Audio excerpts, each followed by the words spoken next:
Chapter 1. A Humbling Beginning. I am 21 as I begin to write this book. My hope is that it will touch and inspire many hearts. To understand a person, you must first understand their past. We are all shaped by our past experiences, the good, the bad, and the ugly. But it is how we respond to life's challenges that truly defines us. I was born in Western Queensland in January 1989. Born into a family of 6, my brother and 2 older sisters looked after me and taught me some harsh life lessons before I made it into the real world. I had a very humbling beginning, being brought up on a farm 30 kilometres south of Gundawindi. It was these beginnings that brought me so close to nature and animals. I loved the land and all it had to offer. Before I could even speak, I had a great mateship with the dogs. This magical beginning made me feel free and at ease, until the fateful day I began boarding school at age 12. It was a rude awakening to some of life's harsh realities. In 2001, I began boarding school at St Ursula's College in Toowoomba. This was a big change from a primary school of 40 kids with only 3 others in my grade to a high school of 600. I was challenged academically as I had to skip a year. I went from Year 6 in New South Wales to Year 8 in Queensland, and although I was not academically inclined, I was a hard worker. I fought through the extra study to keep up, but it was not the learning that was the difficult part. It was fitting into my new surroundings that I struggled with the most. My shy nature made it difficult to make friends. Away from my family and animals, I struggled to settle in. I was different to the rest in many ways. Slowly, I began to make friends and open up, but a whirlwind of depression and low self-esteem followed, as I felt I could not be myself. By grade 9, I had given up on that and succumbed to troubled teenage thought patterns. I did not talk of the rage and sadness I felt inside. Getting out in nature and playing sport, particularly soccer, brought some relief. Friends were also a great lifeline, as they kept my spirits up.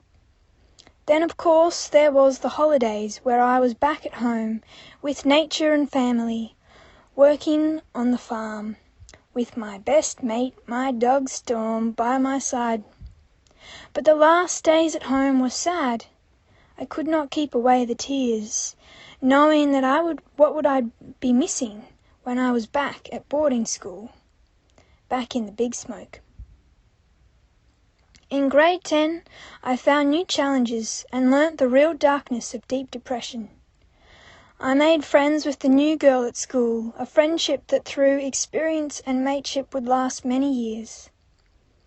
I learnt of my friend's struggle with depression from a young age. She was on medication and still in a world of hurt. I put my own darkness behind me and became her lifeline. Listening in to her thoughts and feelings, I comforted her in every way possible and came to realize what friendship means to me. Still torn inside, I could not talk of my feelings to anyone.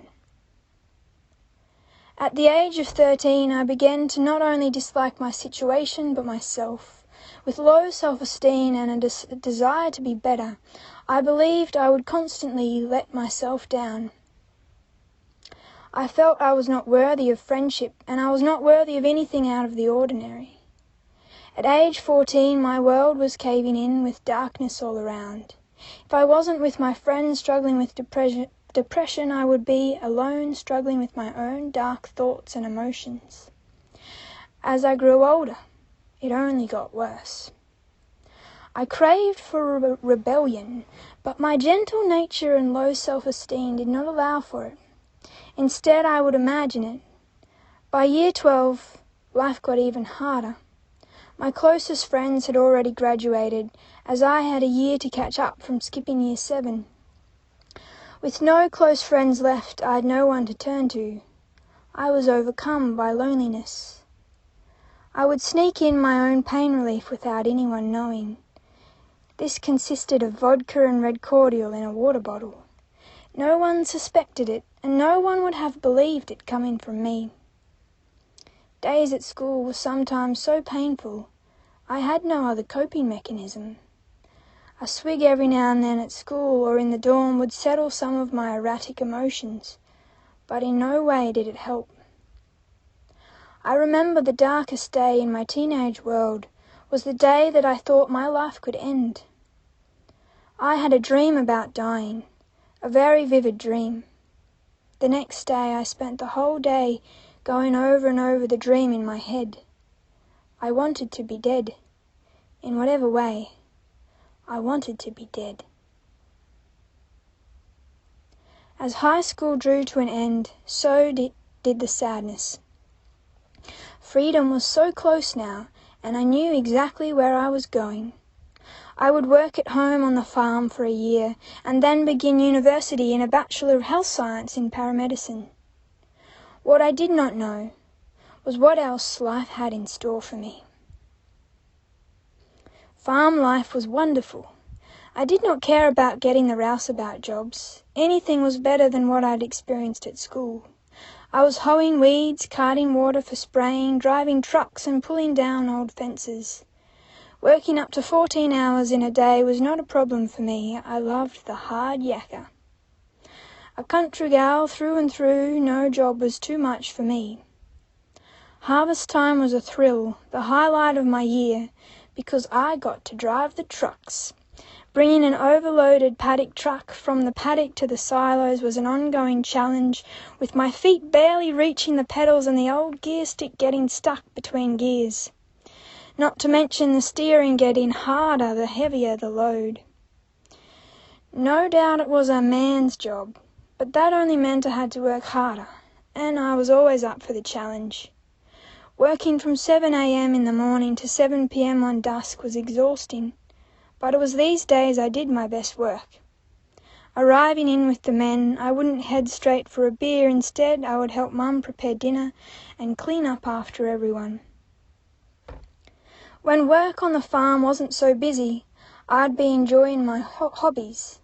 I had soccer training twice a week, then the game on Sunday.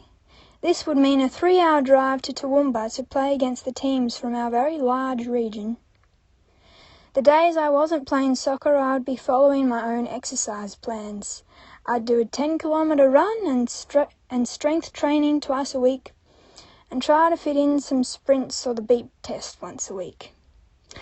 I guess you could say I was pretty fit. In the summer, I would wake up at 4:30 a.m. for my 10-kilometre run, then be ready for work by 6:30. I would consult the boss about my day's work, then put on my Akubra hat and work boots and head out with my water bottle and lunch. It was not unusual to work till sunset, for there was always so much work to be done. I remember many sweaty days out in the sun, using every last little bit of energy left in me. But I was so eager. No job was too tough. I think the most tiring job was hoeing weeds. Walking up and down the rows, it was best to start first thing in the morning. As the hours would drag on, the hoe would get heavier. But I saw it as exercise, so I embraced the sweat and aching muscles. 7-day working weeks may sound a bit rough, but that was how things were on the farm. I thrived on any farm work because I was at home. The place I had missed, the life I had longed for since leaving for boarding school those 6 years ago. Although my relationship with my boss, or should I say my father, was not very good, life was mostly bliss. With a little too much time to think, I often still had dark thoughts. But a meeting with a truly beautiful being began the cascade to change this. Julie Mackenzie opened me up to a world of what I thought to be possible, realities and impossible dreams. She was a medium with a unique gift, And in just one session I realized who I was and my true potential. We were amazed at each other as she shared her insight with me. Many would find it unbelievable, but I knew that what she shared was real. I was touched by an angel. As I learnt of my own healing abilities and the tremendous journey ahead of me. Eager for more, I came back for a healing and had two great realizations. My despair is real and it can be healed. From here, I started on a journey of self-discovery and self-healing. I started to learn how to love myself and how to connect with divinity. Although the deep, dark scars began to heal, I had a huge task of self-healing ahead of me. Eager to use my healing hands on others, I learned of the importance of self-healing first. Many times I would try to heal others, only to discover time was needed to heal my own deep wounds first.